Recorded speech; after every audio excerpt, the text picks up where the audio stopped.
What is community? It's been a while since I've had the opportunity, time, and creative inspiration to write. After a recent experience of pulling away from interacting via the greater part of social media, I decided to reflect on my observations.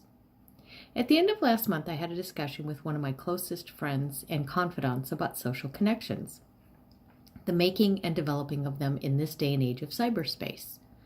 In our conversation, she suggested a social media diet of sorts for at least a 7-day period.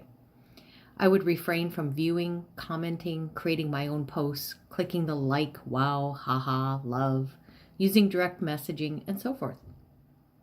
I did allow exceptions for professional or private groups that connect to personal interests of mine, as some of those are necessary for the work I do or am developing. While I came to understand that this would be good for me, I have to confess I went into it with a bit of kicking and screaming.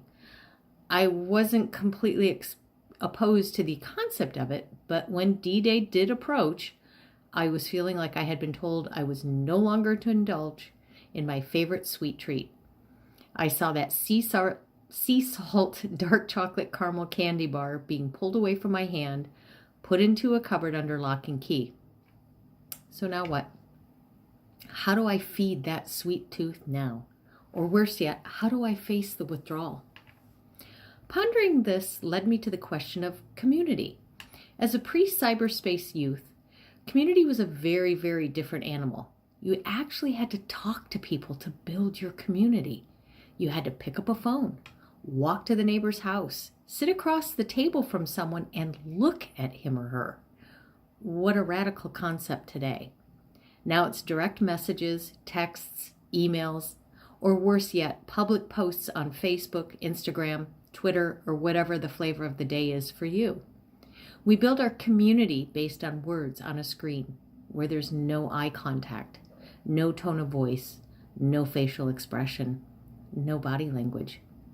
Yeah, I know these platforms also allow for videos, voice clips, and photos, but these are just random snapshots in a short moment of time. There is no real-time interaction as the norm. A little side note, I do realize FaceTime, Skype, etc.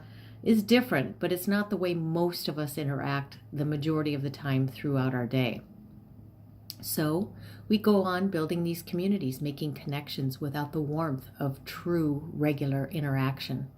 The idea of developing an entire relationship with someone without ever having spoken directly or seeing each other physically in person is not far-fetched. In fact, for many, it's the preferred way to interact. As I reflected on this, I had to look across the spectrum of what I define as my community. I have my work colleagues, both within and external to my immediate department, my professional wellness coaching groups, friends outside of either of these groups, and then, yes, my cyber community. But in doing this inventory of sorts, I realized that not one of these groups included those in my immediate physical neighborhood. Not one person who lives in my condo complex would I consider a member of any of those aforementioned communities. This realization actually made me feel a sense of loss in that moment. Gone were the days of just walking next door and having a chat about your day over a cup of coffee, no impromptu potluck dinners, no walking the hood together in the evenings. All gone for the most part. Now it's a society of play dates, comparing calendars just to get together for a few hours. Everything is planned and orchestrated to the minute. And all of this circles back to my social media hiatus. I came to realize while in self-reflection that I had begun to rely on Facebook, Instagram, and the like to be my social companions, especially in the evenings. Having been in the past used to dinner conversation about the day's events, when I had other members in my household, I found that I missed that interaction as someone who now lives alone. While I do have a dog, all he can muster up in response to my chatter about the day's events is vocal begging for his dinner. He really couldn't care less about what I had to say so long as his dish was full. So I slowly started to find myself with dinner plate and tablet or phone in hand as the way to spend many evenings. These scroll, read, like common activities took the place of real conversation. These hours became my nighttime connection to the world. This isn't to say that there weren't meaningful and even deep interactions, actually, quite the contrary. And I even have developed some very close and valued friendships through social media or other cyber introductions. However, I developed a sense of FOMO.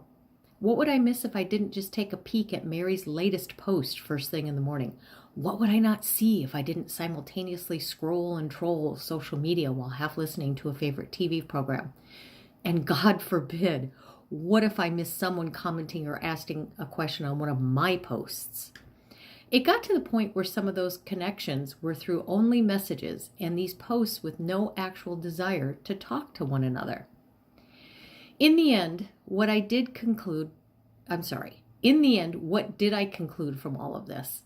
I learned that I was way too connected to scroll, and not connected enough to real conversation.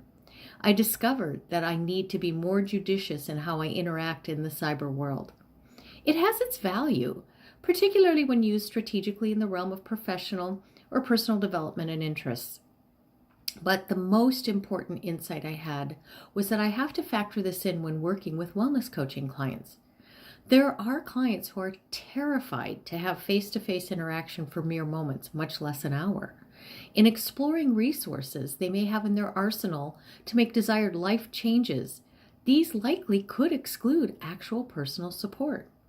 Therefore, as a coach, I have to be willing to meet these clients where they are.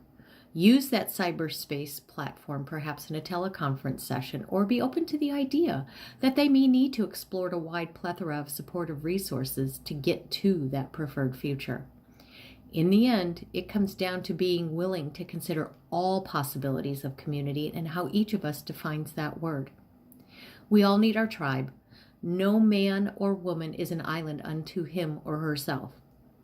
I encourage all of you to reflect on how you define your own personal community. How has it evolved or changed? Does it support you, and do you support it in a meaningful way? What can you do perhaps to make some changes in how you interact within your community so that you all thrive?